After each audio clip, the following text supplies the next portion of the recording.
नमस्कार, मैं हूं आपके साथ माही और आप देख रहे हैं एसएम न्यूज़। साथियों, इतिहास गवाह है कि इस भारत देश में एक समय ऐसा था जब देश में मनुस्मृति लागू थी, जब महिलाओं को पैर की जूती से भी बदतर समझा जाता था। स्त्रियों को ना तो पढ़ने का अधिकार था और ना ही इज्जत से जीने का। आज भारतीय संविधान की छाया में हर समाज की महिलाएं लगभग हर क्षेत्र में पुरुषों से भी बराबरी कर रही हैं और अपनी प्रतिभा से अच्छा मुकाम हासिल कर रही हैं। दोस्तों, आज की इस वीडियो में मैं आपको बताऊंगी चमार जाति के 18 सबसे ज़्यादा प्रभावशाली महिलाओं के बारे में, जिन्होंने अपने दम पर पूरे देश में अपना नाम बना लिया है।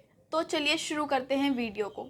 चमार जाति के प्रभावशाली महिलाओं में पहला नंबर आता है बहन कुमारी मायावती जी का। उत्तर प्रदेश के 4 बार मुख्यमंत्री रहीं, वह भारत में पहली दलित महिला मुख्यमंत्री थी। बहन जी बहुजन समाज पार्टी बीएसपी की राष्ट्रीय अध्यक्ष हैं। बहन जी ने 1975 में दिल्ली विश्वविद्यालय के कालिंदी कॉलेज से बीए की पढ़ाई की और 1983 में दिल्ली विश्वविद्यालय से एलएलबी की डिग्री हासिल की।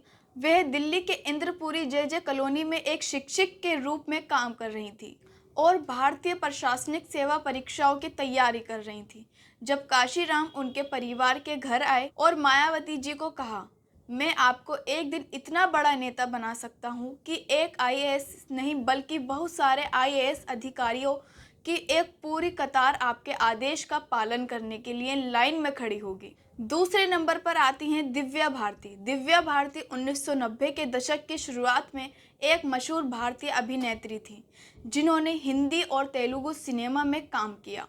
उन्होंने कम उम्र में ही अपनी अभिनय क्षमता से लोगों का दिल जीत लिया था। उनकी प्रमुख फिल्में दिल का क्या कसूर, शोला और शबनम नरवाना और विश्वात्मा शामिल हैं। उनकी असमय मृत्यु ने फिल्म उद्योग और उनके प्रशासनों को गहरे शोक में डाल दिया। तीसरे नंबर पर आती हैं मीरा कुमार। लोकसभा की पूर्व स्पीकर मीरा कुमार बाबू जगजीवन राम की बेटी हैं। उन्होंने 2009 से 2014 तक लोकसभा की भी अध्यक्ष के रूप में कार्य किया। वह इस पद पर आसीन होने वाली पहली महिला थी और कानून में स्नातक की उपाधि प्राप्त की। वर्ष 1973 में उन्हें इंडियन फॉरेन सर्विस में नियुक्ति मिली और 1974 तक उन्होंने स्पेन, मॉरिशस, यूनाइटेड किंगडम जैसे विभिन्न देशों के दूतावासों में अपनी सेवाएं दी। 1980 में वे भारत के सर्वोच्च न्यायालय के सुप्रीम कोर्ट बार एसोसिएशन के सदस्य बनी। भारत के राष्ट्रीय पद के लिए नामित होने वाली दूसरी महिला बनी। चौथे नंबर पर आती हैं मोहिंद्र कौर। ये लेबर पार्टी की काउंसलर हैं जो लंदन काउंसिलिंग में चुनी गई पहली दलित महिला मेयर बनी। लेबर पार्टी ने एक बयान में कहा कि हमें इस बात पर बहुत गर्व है कि काउंसिलिंग महेंद्र को अगले साल के लिए या लिंक का मेयर नियुक्त किया गया। ऑर्गेनाइजेशन फेबियो के अध्यक्ष संतोष दास ने कहा कि यूके में पहली बार कोई दलित महिला मेयर बनी है। पांचवें नंबर पर आती हैं कुमारी शैलजा, जो लोकसभा की सदस्य निर्वाचित हुई। शपथ लेते हुए उन्होंने कहा था कि मैं शपथ लेती हूँ, मैं भारत की प्रभुता और अखंडता अक्षुण्ण रखूंगी तथा जिस पद को मैं ग्रहण करने वाली हूँ उसके कर्तव्यों का श्रद्धा पूर्वक निर्वहन करूंगी। छठे नंबर पर आती हैं मिस पूजा। मिस पूजा एक पंजाबी गायक हैं, अभिनेत्री हैं जो भांगड़ा, पॉप और लोक संगीत के लिए जानी जाती हैं। उन्होंने अपने करियर की शुरुआत एक बैकअप सिंगर के रूप में की और धीरे धीरे अपनी पहचान बनाई। उनके प्रमुख गीतों में डू यू नो जवानी और रोमांटिक गाने शामिल हैं। मिस पूजा ने पंजाबी संगीत को एक नया आयाम दिया और अपने फैंस के बीच बेहद लोकप्रिय हैं। सातवें नंबर पर आती हैं अर्चना गौतम। अर्चना गौतम एक भारतीय अभिनेत्री और मॉडल हैं।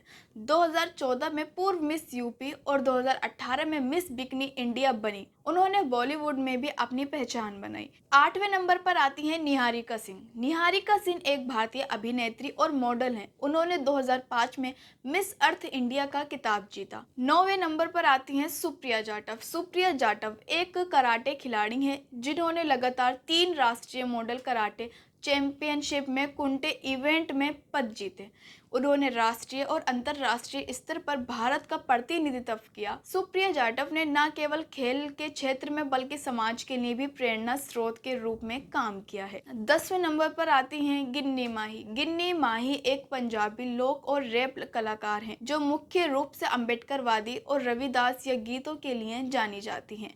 उनके गीत सामाजिक न्याय और दलित अधिकारों पर केंद्रित होते हैं। गिन्नी माही ने अपने संगीत के माध्यम से सामाजिक बदलाव की वकालत की और कई युवा कलाकारों को प्रेरित किया है। 11वें नंबर पर आती हैं गुनाबाई गाड़ेकर। गुनाबाई गाड़ेकर जातिवादी विरोधी कार्यकर्ता थी जिन्होंने डॉक्टर बी.आर. अम्बेडकर के साथ काम किया। उन्होंने महिलाओं और दलित समुदाय के अधिकारों के और समाज में मान्यता और न्याय के सिद्धांतों को बढ़ावा दिया। 12वें नंबर पर आती हैं बेबी रानी मौर्य। बेबी रानी मौर्य उत्तराखंड के पूर्व राज्यपाल, आगरा की पहली महिला मेयर बनी और बीजेपी एसएससी मोर्चा के अध्यक्ष और कैबिनेट मंत्री हैं। उन्होंने महिलाओं के सशक्तिकरण और दलित अधिकारियों के लिए कई महत्वपूर्ण कदम उठाए और समाज में उनकी स्थिति को सुधारने के लिए काम किया। 13वें नंबर पर आती हैं प्रोफेसर रितु सिंह। यह दिल्ली विश्वविद्यालय के दौलत राम कॉलेज में असिस्टेंट प्रोफेसर थी। 192 दिनों के विरोध के बाद उन्होंने आर्ट फैकल्टी ड्यू के सामने पीएचडी पकोड़े वाली स्टॉल खोली। 14वें नंबर पर आती हैं शिल्पा शिंदे। भारतीय टेलीविजन अभिनेत्री जिन्होंने लोकप्रिय टीवी शो भाभी जी घर पर हैं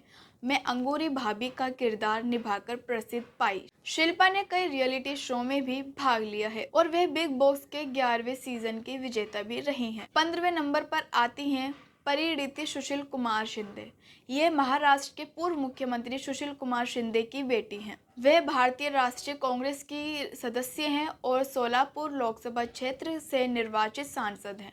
उन्होंने 3 बार महाराष्ट्र विधानसभा के सदस्य के रूप में 16 पोर्ट सीटें सेंट्रल से सेवा की हैं। अब जानिए 16वें नंबर की दलित महिला जो लोन चमारी तांत्रिक परंपरा की सबसे प्रतिष्ठित महिलाओं में से एक, उनके सुंदरता और तंत्र साधन के लिए जानी जाती हैं, जैसा कि कृष्ण देव उपाध्याय की पुस्तक इंडिया फोक बिलीफ मिली। 17वें नंबर पर आती हैं नवनीत कौर राणा। 2019 में अमरावती से स्वतंत्र उम्मीदवार के रूप में संसद सदस्य चुना गया। उन्होंने 2024 में भारतीय जनता पार्टी में शामिल हुई लेकिन चुनाव हार गईं। नवनीत कौर राणा एक पूर्व अभिनेत्री हैं जिन्होंने मुख्य रूप से तेलुगु सिनेमा में काम किया है। 18वें नंबर पर आती हैं संजना जाटव। उन्होंने शपथ लेते हुए कहा कि मैं संजना जाटव जो लोकसभा की सदस्य निर्वाचित हुई हूँ, ईश्वर की शपथ लेती हूँ कि मैं विदेश विधि द्वारा स्थापित भारत के संविधान के प्रति सच्ची श्रद्धा और एवं निष्ठा रखूंगी। मैं जिस पद को ग्रहण करने वाली हूँ उसके कर्तव्यों का श्रद्धापूर्वक निर्वहन करूंगी। दोस्तों, अगर आपको ये वीडियो मेरी अच्छी लगी हो तो इसे लाइक करें, शेयर करें और अगर आप हमारे चैनल पर नए हैं तो जल्दी से कर दीजिए सब्सक्राइब। मिलते हैं अगली वीडियो में। धन्यवाद। अगर आपने अभी तक हमारा चैनल सब्सक्राइब नहीं किया है तो सब्सक्राइब करें और घंटी का बटन बिल्कुल भी दबाना ना भूलें ताकि सभी लेटेस्ट खबरें पहुंच सकें आप पे सबसे पहले।